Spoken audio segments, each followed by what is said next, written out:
So yesterday we talked about marriage in terms of your responsibility as a parent to raise healthy children. Healthy children become healthy devotees. It's more difficult to become a devotee, to become stable as a devotee, and to be stable in life and have healthy relationships if we're unstable, if we're unbalanced, if we are psychologically damaged from our upbringing. So bringing up healthy children in a stable environment is very important.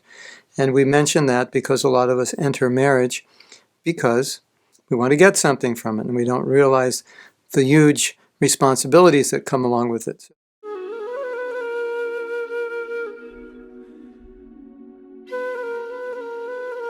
So today, I wanted to talk about the physical sexual attraction in marriage and how it's so destructive for the marriage. Just yesterday, I was listening to a talk on pornography, and the person said pornography is one of the major causes of divorce.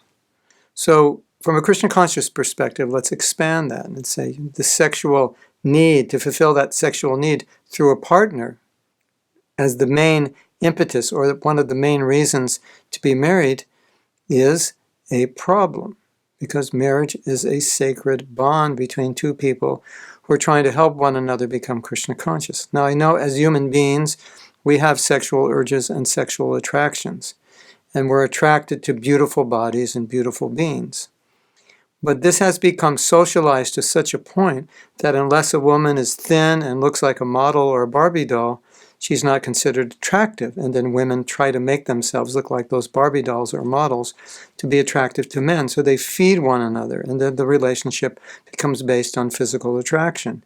And that doesn't work. And you think you're in love because of the physical attraction. You feel good being with that person. You feel good looking at that person. You feel good touching that person. But that's not the reason to get married, at least not the main one.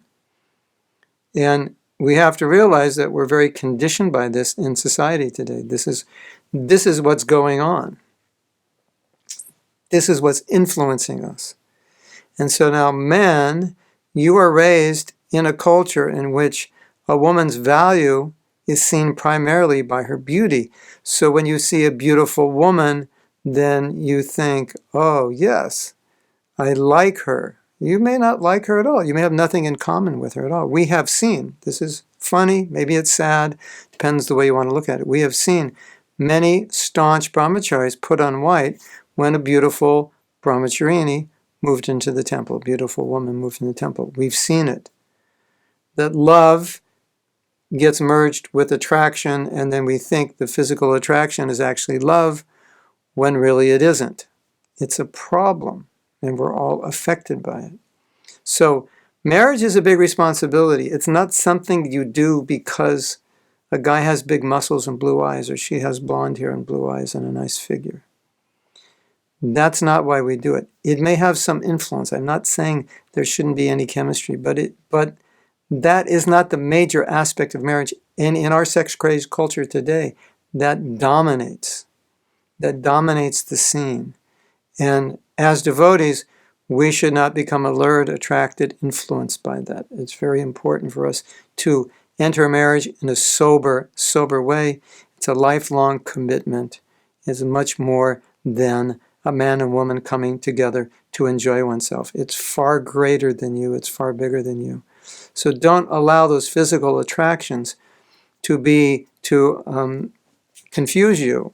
What am I trying to say? To blind your judgment in choosing a partner. Or once you're married, to blind your judgment in thinking, I would like to leave my husband or wife because I'm not physically attracted anymore. Marriage is not, that's not the basis of marriage, sex and physical attraction.